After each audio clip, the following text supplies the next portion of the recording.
Dearest Hugh, oh, I've had the most dreadful luck. I feel terrible that you've been left alone all this time.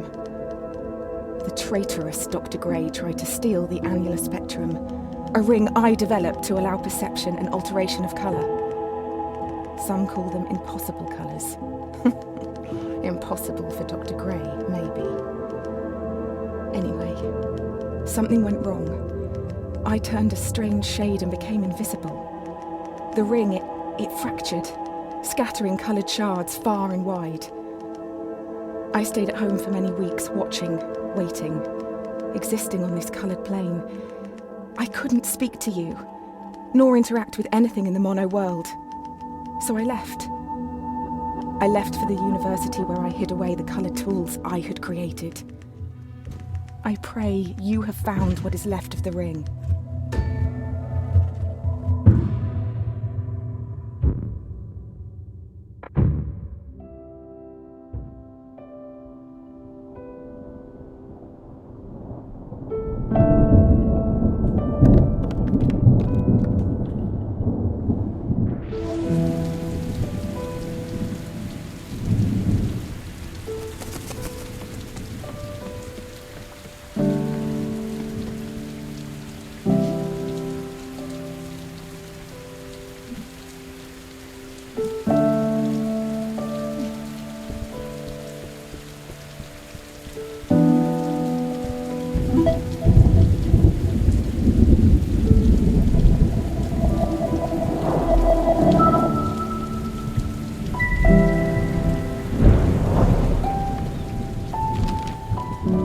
Since the beginning, we have pointed to the sky and declared it blue. It is this shared vision, this unquestioned understanding which connects us.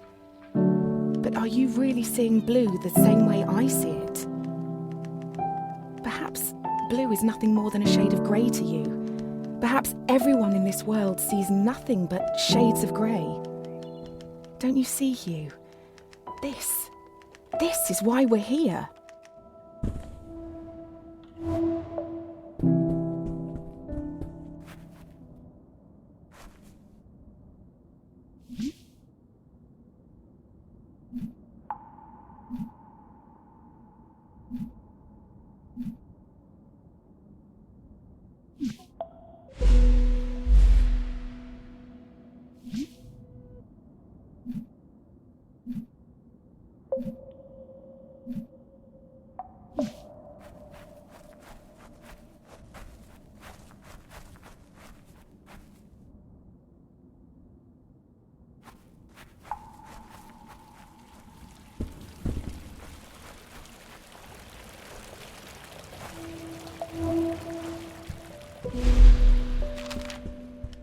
When you enter a cave expecting a waterfall, the chances are your expectations will be met.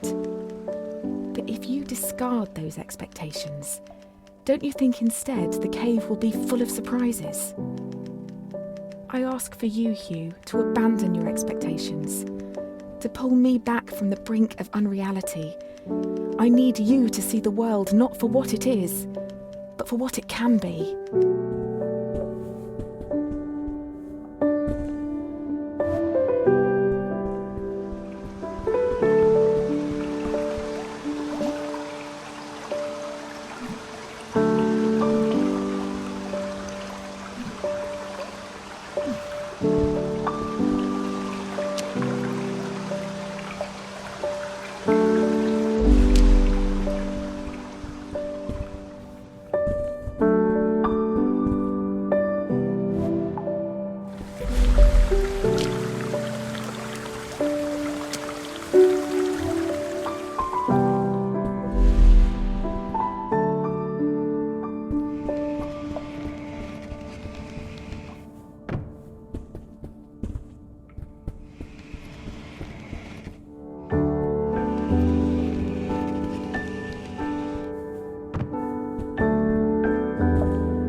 you know, Hugh, that purple is at the very end of the visible spectrum? It's the hardest colour for our eyes to distinguish.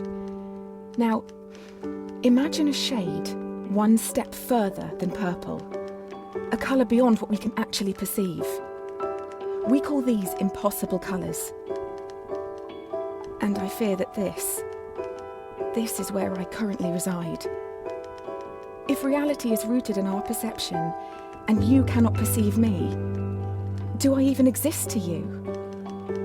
I'm sure that I do. I mean, you're reading this letter, or at least I hope you are. I'm sorry, but existing in this strange state of impermanence does funny things to you, Hugh. It makes you question what is real.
The university gardens were bathed in an earthy orange light when I first met Dr. Gray. Summer had come and gone, and a cold autumnal crispness had caught me off guard. I sat on the grass, surrounded by my books and papers, when a cool breeze threatened to blow my notes across the lawn. A page escaped my reach and took flight. A man not much older than myself chased after it, catching it on his third or fourth attempt. I remember his gentle smile when he returned it. He started talking, and I was surprised that he had read my work in the university journal. He said he was a professor and that he hoped we could work together someday. It's funny, Hugh, how something So small, can change so much.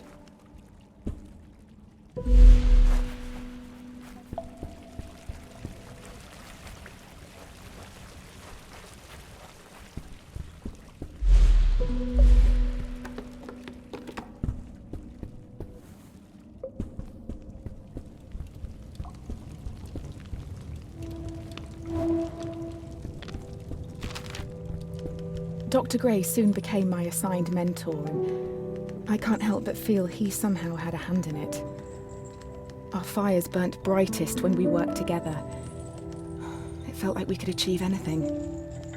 We discovered more about colour than I could ever have imagined. We split light, mapped spectrums, we painted. We laughed.